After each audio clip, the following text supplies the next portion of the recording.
In a small, idyllic green village, a family is eagerly discussing what class their son will receive tomorrow. Our main character, Errol, looks a little bored, but his sister is sure that he will get the best class, making her afraid that all the village baddies are gonna fall for him. In this world, a class is something the goddess blesses you with once you reach the age of 10. During a ritual, the children are then given abilities that match this class. The blessing ritual is performed in a monastery, and a priest opens the ceremony. The children are to step forward one by one to be assigned their class. A blonde boy steps forward first, and the priest immediately sees a blacksmith in him. To be honest, I don't see it. The next children follow, all of whom are also blessed with their classes. Errol's little sister is still sure that Errol will receive an excellent class, as it runs in the family, but Errol seems more like he's thinking about last night's pizza. Finally, it's his turn, and everyone cheers him on as he steps forward. His mother, Farah, previously received the class of Sword Princess, and his father, Leon, received that of Archmage, which is why everyone can hardly wait to see how powerful Errol will be. In an intense moment, the priest performs the ritual on Errol, but they see nothing. There can only be one explanation: the mighty Errol is classless. The entire room is horrified. No one can believe that Leon's son is classless.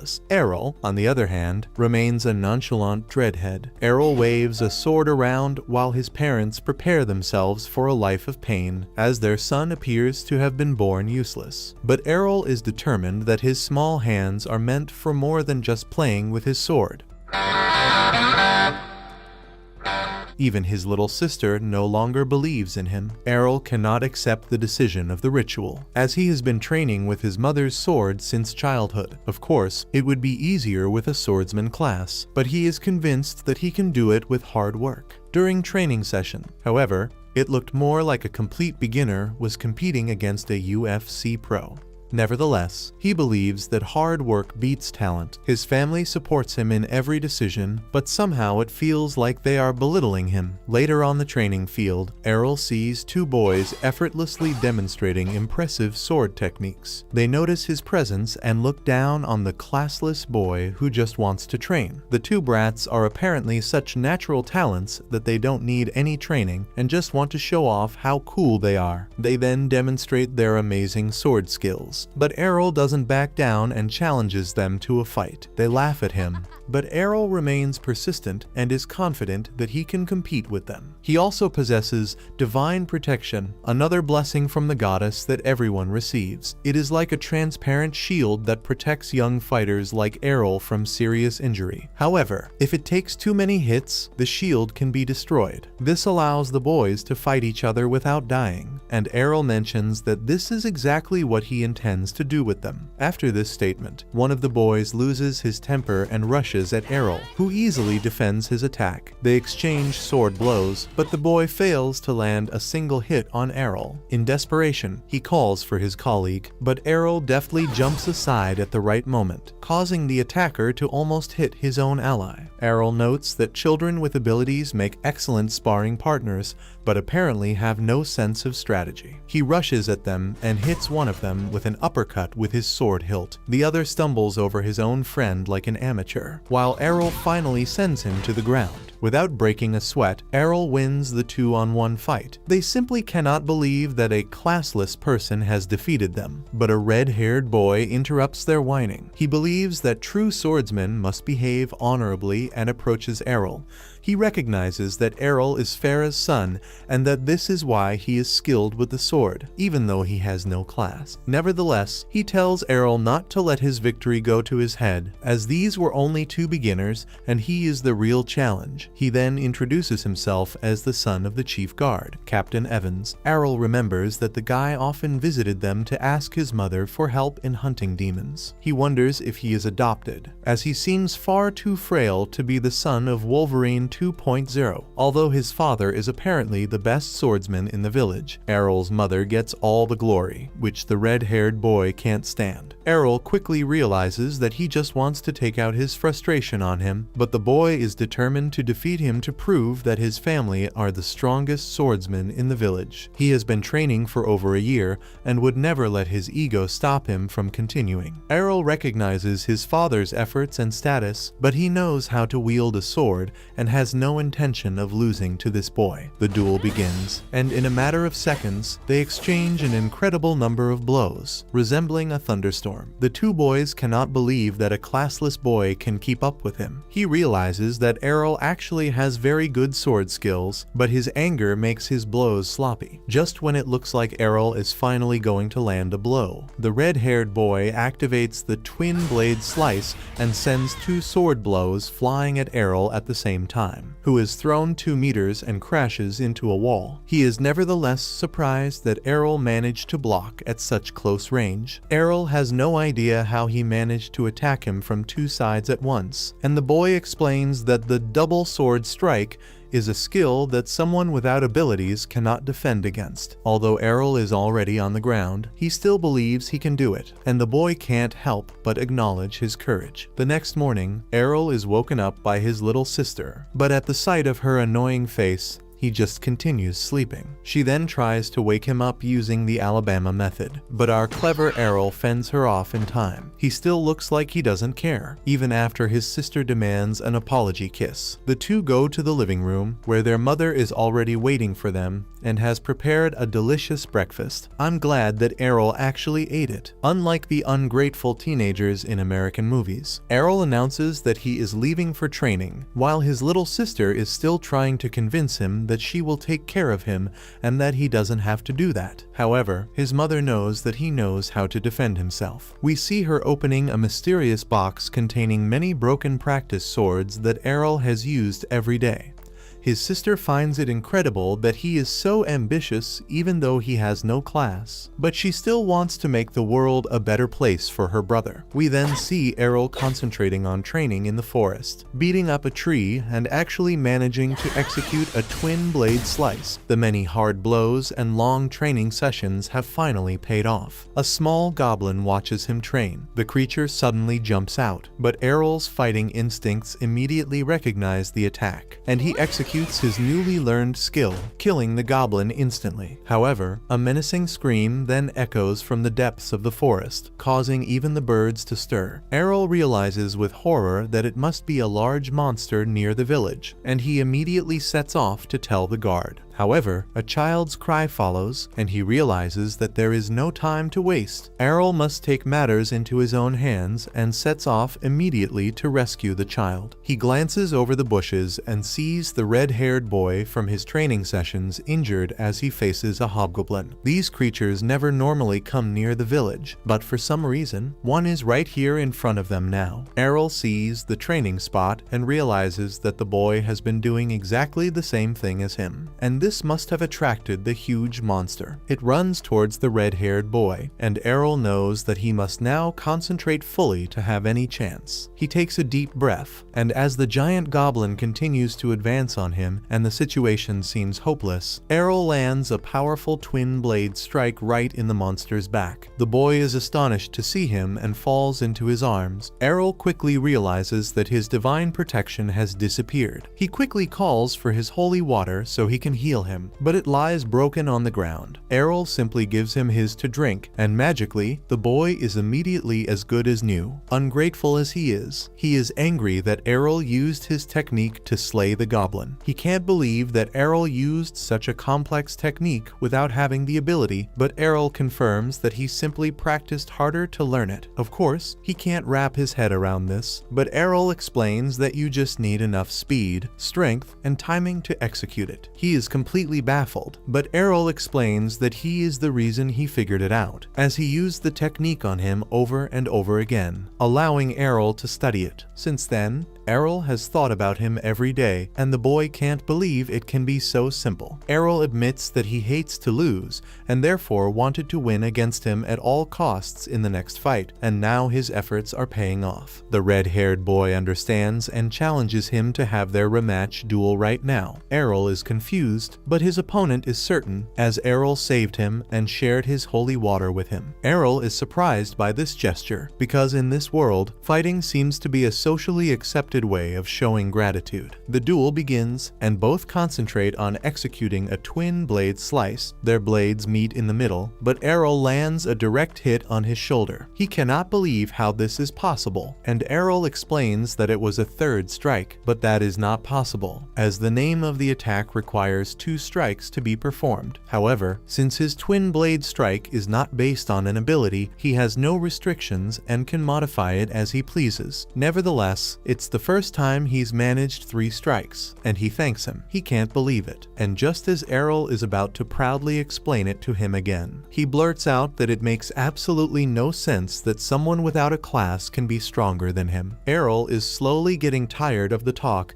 and offers him another fight, which he bravely accepts, as he hates losing just as much as Errol does. After all, he is the son of Captain Evans, and his sword should be faster than his. But even after the second duel, he is thrown to the ground because Errol was faster than expected. He proudly holds his sword in front of his face and explains that he watched him again, and that's why he managed to be faster. He is completely devastated and crouches down, while Errol walks past him like a boss. A few days later, the family talks about Evan's child leaving for Brescia, and Errol realizes that it is the red-haired boy. Their mother explains that Brescia is a place also known as the City of Swords. She used to work there, where she trained her sword skills every day in a guild. This is exactly what Errol needs to test his limits as a classless person. On a sunny day, we see a small group of adventurers in a carriage setting off together for Brescia, the City of Swords. It is the dream of every swordsman, including our big melon dual swordswoman and our hot-headed barbarian. Although both have advanced classes, the barbarian doesn't like how the lady with purple hair dresses, but apparently, the less clothing a swordswoman wears, the more agile she can move. The simpy driver interrupts their discussion and simply says that both are great,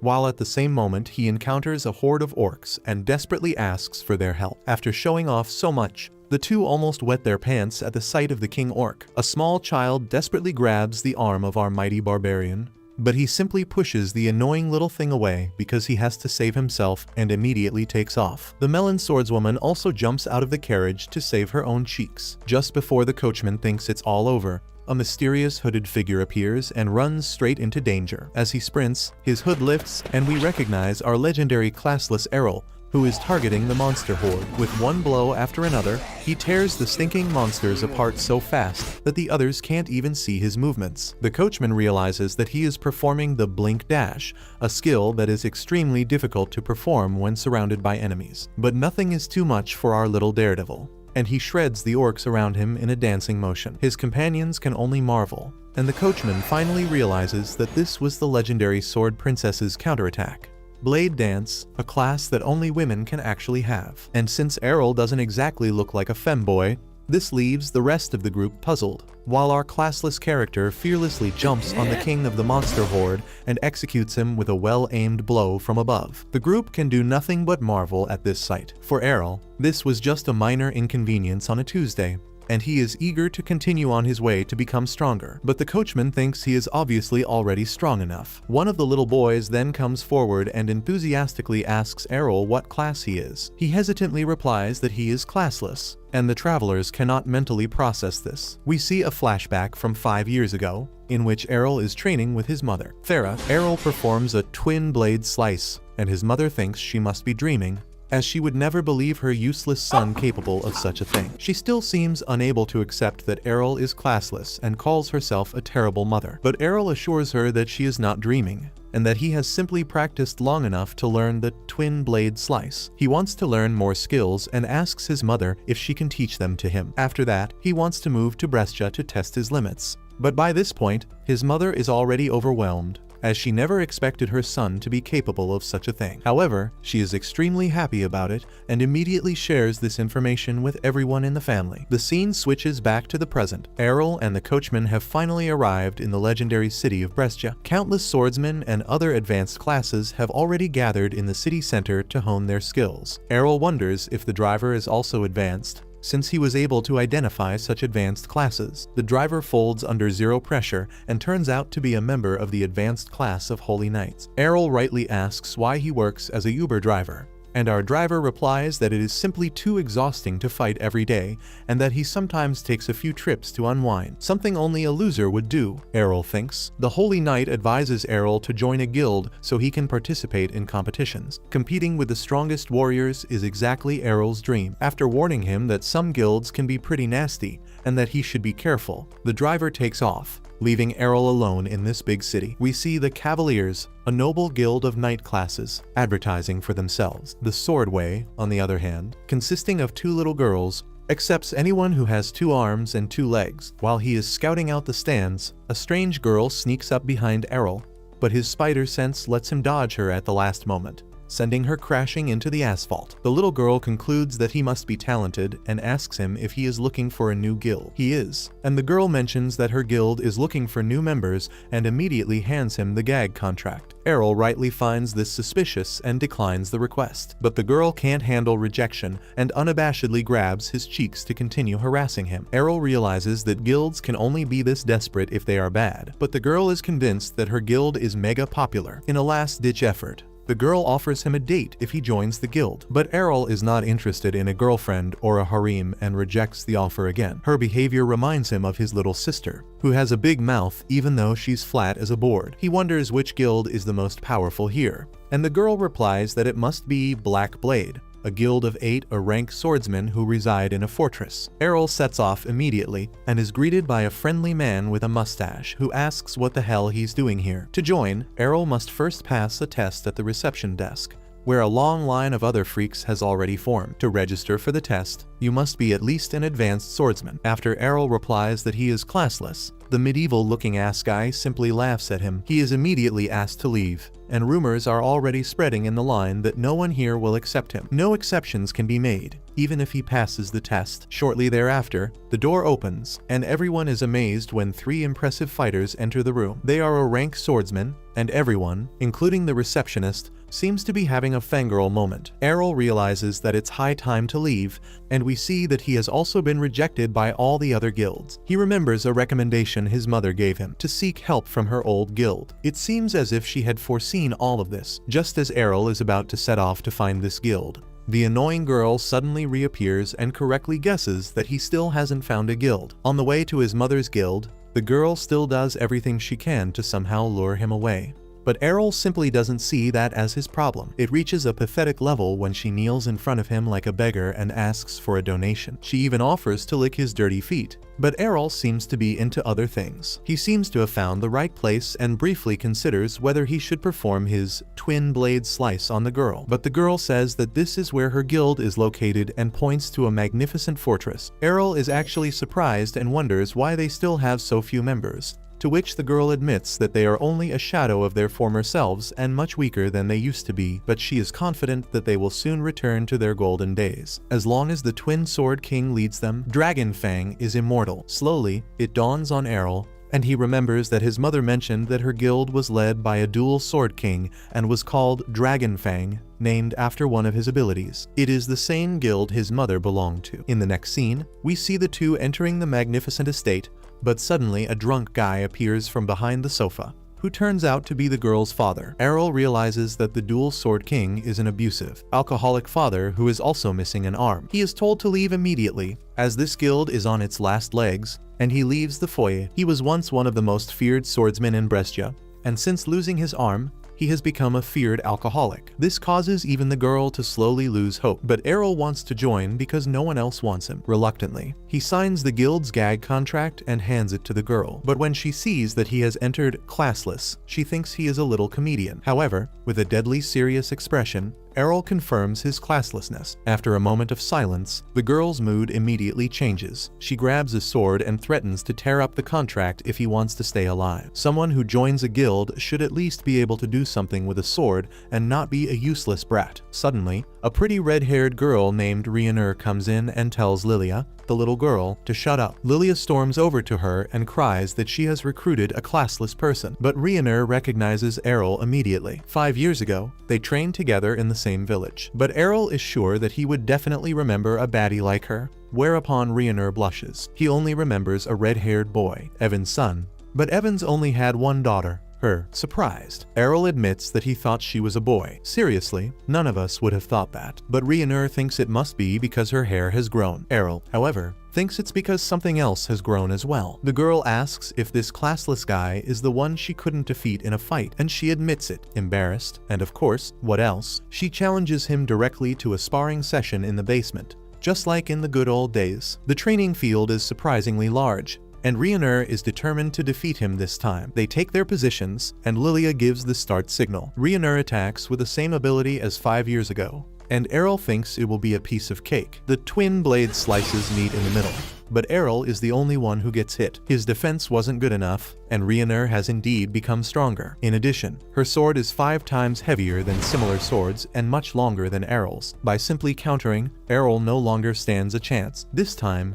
he will be brought to his knees by a girl with incredible power. She rushes towards him and lands a heavy blow. Errol realizes that she is at the advanced level of Power Bladesman, and, contrary to what he initially thought, has actually been training hard. Although she hits hard, her blows are still fast. If this continues, he will definitely lose, but she shouldn't have said that, because our little guy immediately uses his best ability, stealing strategies. But according to Rhiannon, it's unfair anyway, so he can do whatever he wants. Errol thinks that if that's all she can do, he won't take any more hits. She storms towards him in anger and is about to land a devastating blow, but suddenly he disappears from her field of vision. Errol appears directly behind her and lands a blow to her back. He used the shadow skill, which is why Rhiannon's blow missed, even though it looked like he was standing right in front of her. She can hardly believe how a loser like him can master one of the highest skills of all, but the bastard says, as always, that he just practiced being fast. Rhiannon hates the feeling that he learns things just like that, but for Errol, it was more than just easy after all. He had practiced for years. He lands another hard blow to her back,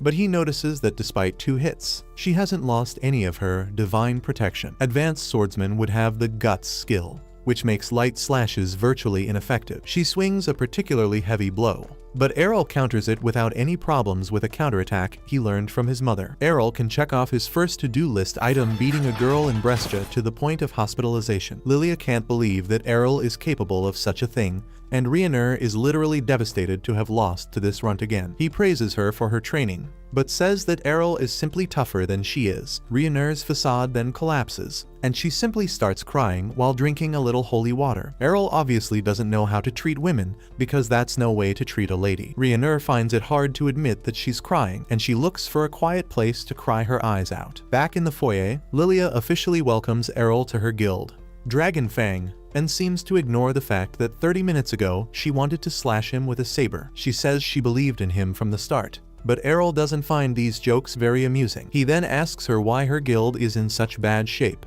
and Lilia hesitantly replies that they are in debt. The amount is so high that not even we are allowed to know it. But no problem, they just need to beat a few people in competitions to pay off the debt, for which they need another member to be able to participate at all. Errol finds it surprising that a girl would take on such a responsibility. In Rhiannon's case, she was also rejected by all guilds until she was finally welcomed into the Dragonfang, and she therefore considers it her duty to repay the guild leader. Errol takes a fairly relaxed view of this, as in his opinion they just have to win a competition. But Lilia suspects that it will be harder than expected. The 3 of them would have to defeat 5 opponents, and they have no idea how strong the others are. According to Errol, this would be a fun challenge to hone his skills, and the creepy alcoholic from earlier begins to believe that his guild might still have a chance after all.